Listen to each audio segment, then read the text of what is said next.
जय श्री राम। आपका मेरे रामचरितमानस में स्वागत है। राम सिया राम जय जय राम। राम सिया राम जय जय राम। होई विप्र बस कवन विधि, कहूँ कृपा करिसो।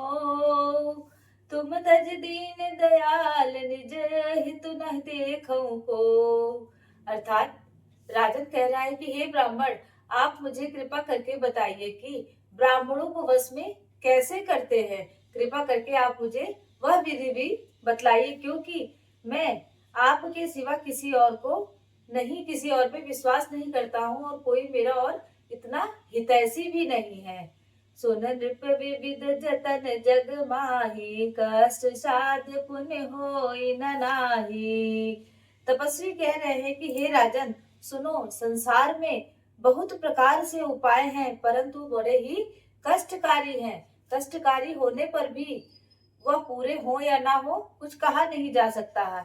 आहा एक अति सुगम उपाय, तहाँ परंतु एक कठिनाई। और विप्र कह रहे हैं कि फिर भी मेरे पास एक उपाय है, लेकिन उसमें भी एक कठिनता है।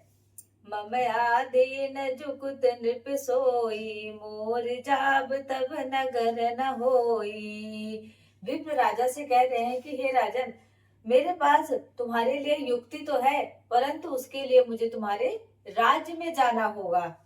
आजु लगे अरु जब ते भयऊ, काहू के गृह ग्राम न गयऊ। आज ही नहीं, मैं जब से जन्म लिया हूँ तब से मैं कहीं पर भी नहीं गया हूँ, इसीलिए मैं कहीं जाता नहीं हूँ। जो ना जाऊ तब होई अकाजू, बनाई असमंजस आजू।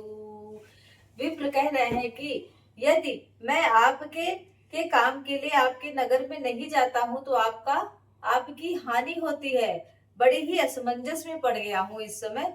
सुन महेश बोले मृदु बानी, नाथ निगम असी नीत बखानी। यह सुनकर राजा विप्र से कह रहे हैं कि कोमल वचन में बोलते हैं कि वेदों में ऐसी नीत कही गई है कि बड़े स्नेह लगुन पर करही, गिर निज सरनि सदा तृण धरई।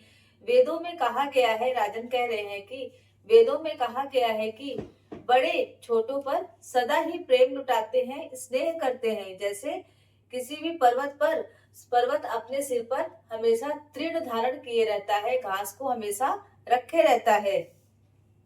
जलधि अगाध मौलि बह फेनु, संतत धरत सिर रेणु। उसी प्रकार समुद्र अपने ऊपर फेन को धारण किए रहता है और धरती माता सदा ही अपने ऊपर धूल धारण किए रहती हैं।